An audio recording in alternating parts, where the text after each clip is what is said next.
Alright, everybody, so this is the Fat Kid, and right now I'm here with the Shadow, and this is going to be interview number 1.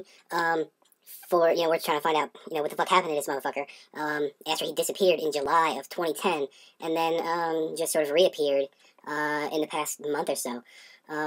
So that's what we're going to do. So this is the Shadow. I'm the Fat Kid, but I'm saying the Shadow's here. The first question is, dude, just what happened? The very last thing that you did, it seems like, was you posted the story about the flying saucer. And then once that happened, we never heard from you again. So, what happened? Alright, hang on. Let me get situated in this motherfucker. And,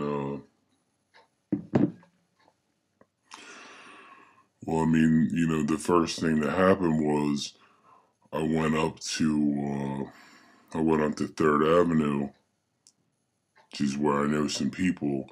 Some of the local fellas sleep under 3rd Avenue Bridge, and, we went up there and talked a little bit about old times. We had a couple drinks. And we were just sort of hanging out, and I came out of there. I came out of there in a pretty bad state. So what, were you guys drinking turpentine again, or?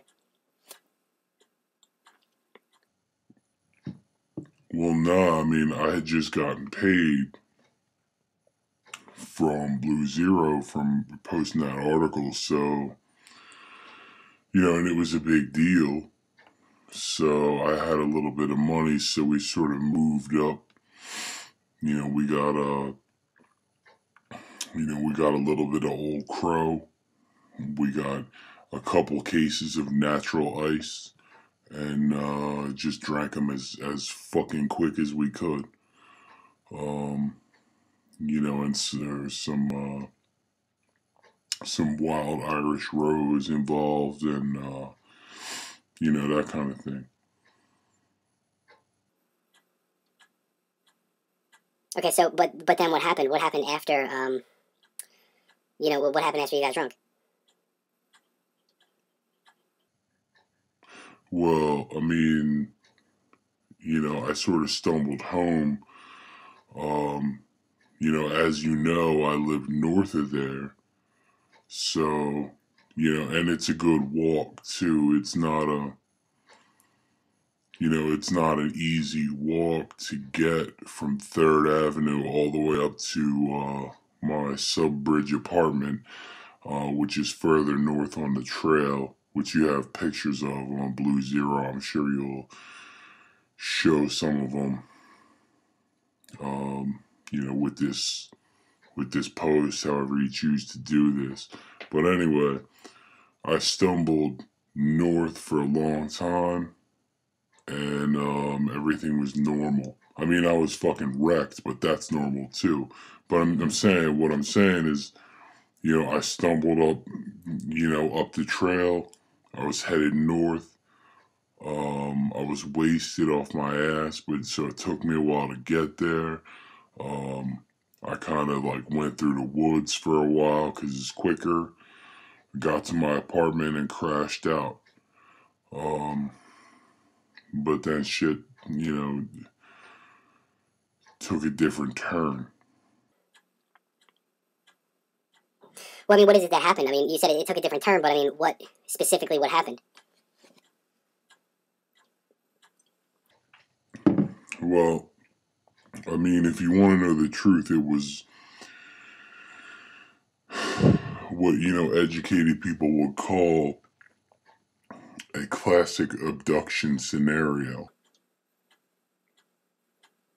Oh, so you were actually abducted. Okay, well, somehow that doesn't fucking surprise me. But, what is it that, what is it exactly that happened? For our readers, walk us through, what is a classic abduction scenario? How do you define, just tell us exactly what happened, without the vernacular, because not everybody's going to get everything.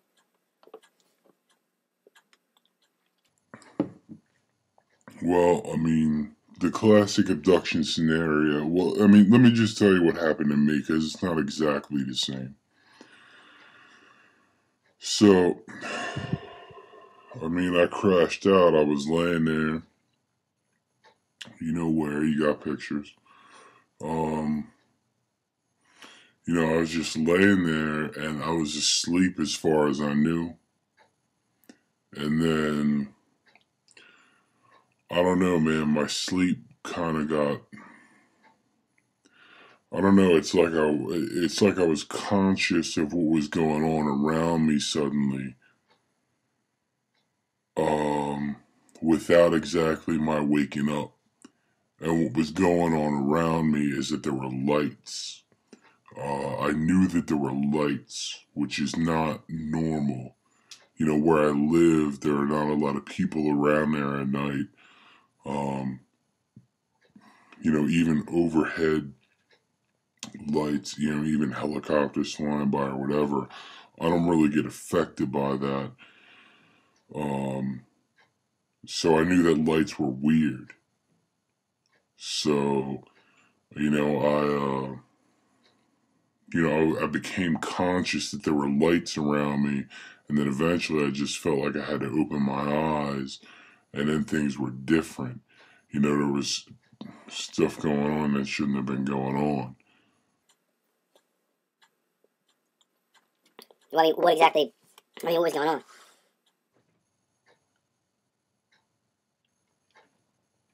Well,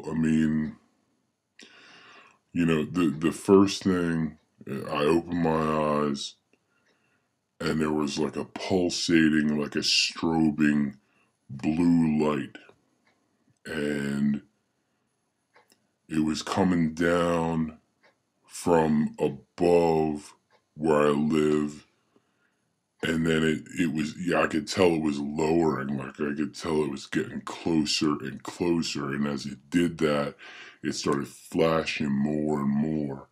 And then all at once, the light went out. And it was dark. And that freaked me out because whatever it was, I couldn't hear anything. There was no sound. But whatever it was, I knew it wasn't gone. I knew it was still fucking there. I just couldn't see it or perceive it in any way. So I knew something was going to happen.